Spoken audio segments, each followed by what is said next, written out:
문제는 이 조항을 적용하기 위해서는 불법 주차를 한 장소가 도로교통법상 도로여야 한다는 점인데요. 우리나라에서는 아파트 주차장이나 출입구가 공개성, 공공성이 없다는 이유로 도로로 규정하고 있지 않습니다. 하지만 앞서 이야기한 민폐 주차와 같은 문제가 반복적으로 발생하다 보니 최근 경찰에서는 또 다른 법적 해석을 통해 강제 견인을 시행한 사례도 있습니다. 미국은 사유지에 불법한 차량을 건물주가 먼저 견인하고 견인 비용과 견인차 보관소의 보관료까지 모두 차주에게 부담시키고 있습니다. 그렇다면 우리나라는 대체 이 문제를 어떻게 해결해야 할까요?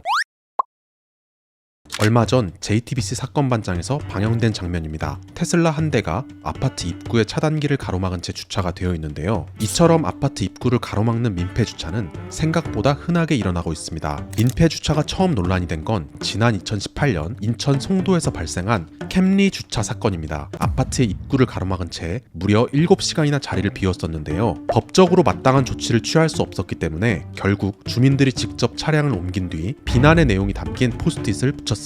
이 사건이 큰 화제가 되면서 차주는 업무방해 혐의로 징역 6개월, 집행유예 2년을 선고받았고 운영하던 미용실도 폐점하게 됐습니다. 이후 비슷한 사건은 계속 일어났습니다. 2020년 평택에서도 비슷한 일이 발생했고 양주에서는 이렇게 차량이 입구를 완전히 가로막은 일도 발생했었습니다. 이 사건은 150만 원 벌금형으로 종결됐죠. 2024년에도 끊이지 않았는데요. 대구 남구에서 BMW 차량이 아파트 입구를 막은 채 주차된 사건이 있었고 인천 서구와 경기 양주에서도 같은 사건이 발생했었습니다. 이와 같은 민폐 주차는 법적으로 업무방해죄에 해당합니다. 그러나 주민들이 수시간 동안 입는 피해에 비해서 처벌은 상대적으로 약한 편인데요. 무엇보다 즉각적인 조치가 이뤄지지 않기 때문에 피해를 입는 아파트의 주민들은 답답할 수밖에 없습니다. 도대체 경찰과 지자체는 왜 민폐 주차를 해결하지 못하는 걸까요? 도로교통법 제35조 제1항은 주차 위반을 한 운전자에게 경찰관, 시장 등이 주차 방법을 변경하거나 차량 이동을 명할 수 있도록 강제 규정을 마련해두고 있는데요.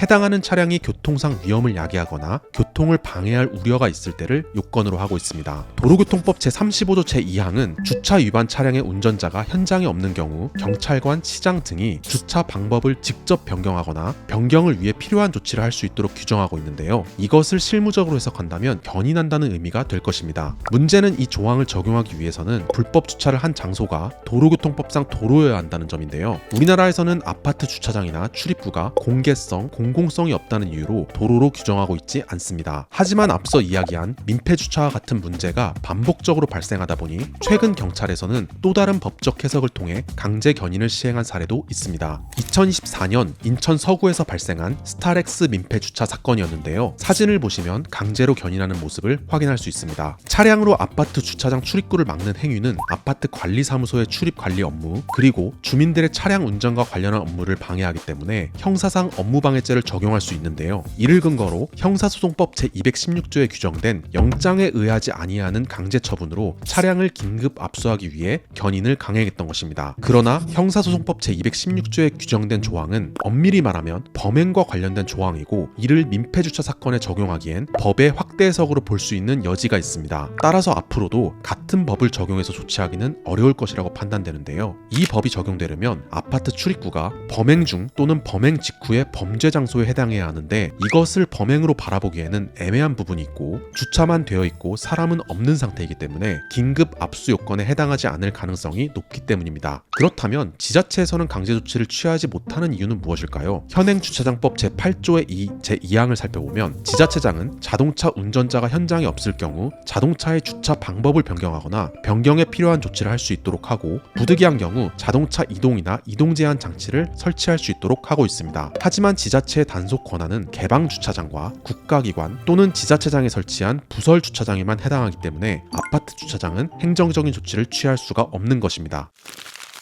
그렇다면 해외의 사례는 어떨까요? 가까운 일본의 경우에는 2006년부터 불법 주차 단속 업무를 민간에 위탁하고 있는데요. 이에 따라 사유지에 대한 불법 주정차 단속을 강화했습니다. 독일은 도로교통법 시행령 제12조 제3항 제3호에 사유지 불법 주차 차량에 대한 강제 조치를 규정하고 있습니다. 토지를 드나드는 차로에 주차하는 차량을 불법 주차 차량으로 규정하고 즉시 견인할 수 있도록 하는 것인데요. 또한 사유지인 차고 등에서 차량이 드나들 수 없도록 주차한 경우 민법상 점유 방해로 보고 차고 주인이 그 차량을 견인할 수 있도록 하고 있습니다. 상가의 주차장 진출입로, 이웃 사유지 무단 주차 모두 점유 침탈로 인정하고 있기 때문에 출입 방해가 조금이라도 된다면 즉시 견인할 수 있도록 되어 있습니다. 미국은 사유지의 불법한 차량을 건물주가 먼저 견인하고 견인 비용과 견인차 보관소의 보관료까지 모두 차주에게 부담시키고 있습니다. 이렇게 건물주가 직접 조치할 수 있기 때문에 경찰이 개입할 일은 거의 없지만 종종 언쟁이 발생할 때 경찰이 직접 출동해서 주차 위반 스티커를 발부하기도 합니다. 캐나다의 경우 불법 주차 차량에 대해서 사유지의 소유주나 건물주가 경찰 교육을 받은 주차 위반 단속원을 고용해서 주차 위반 티켓을 발부하도록 하고 있습니다. 2020년 기준 토론토에서 발부된 주차 위반 티켓 140만 장 중에서 대다수가 일반 도로가 아닌 사유지에서 발급됐을 정도로 사유지의 주차 위반을 엄격하게 단속하고 있습니다. 그렇다면 우리나라는 대체 이 문제를 어떻게 해결해야 할까요? 가장 가까운 대안은 도로교통법상 도로의 개념을 확대하는 것입니다. 도로교통법은 교통상의 위험을 방지하는 것이 주요 목적인 법이기 때문에 아파트의 출입구, 넓게는 주차장까지 도로의 범위를 확대 적용할 수 있습니다. 다만 이렇게 될 경우 출입구와 주차장까지 도로교통법에 근거한 일반 교통 경찰권의 행사가 가능해지게 되는데, 권한 행사가 이번 사례처럼 민폐 주차로 인한 문제에만 국한되지 않고 단지 아파트 출입구에서 음주 단속을 한다는 등 사적인 영역까지 단속이 이어진다면 지나친 규제라는 비판의 여지가 있습니다. 그래서 만약 도로의 범위를 확대한다면 사유지 내의 도로는 입주민의 요청에 의해서만 권한을 행사할 수 있도록 할 수 있을 것입니다. 두 번째 대안은 앞서 설명드렸던 주차장법 제19조의 3을 개정하는 것인데요. 이곳에 관리업체 등으로부터 주차질서 준수 위반에 해당한다는 내용을 받았을 때 이것을 행정조치할 수 있는 조항을 추가하는 것입니다. 놀랍게도 이 방법은 2022년에 국민권익위원회에서 제안한 방향인데 아직까지 법제화되지 않은 상태로 남아있습니다. 하루빨리 법안이 통과되고 실효되기 위해서는 우리 중 누군가가 국회의원의 차량을 가로막고 수시간 동안 나타나지 않아야 해결될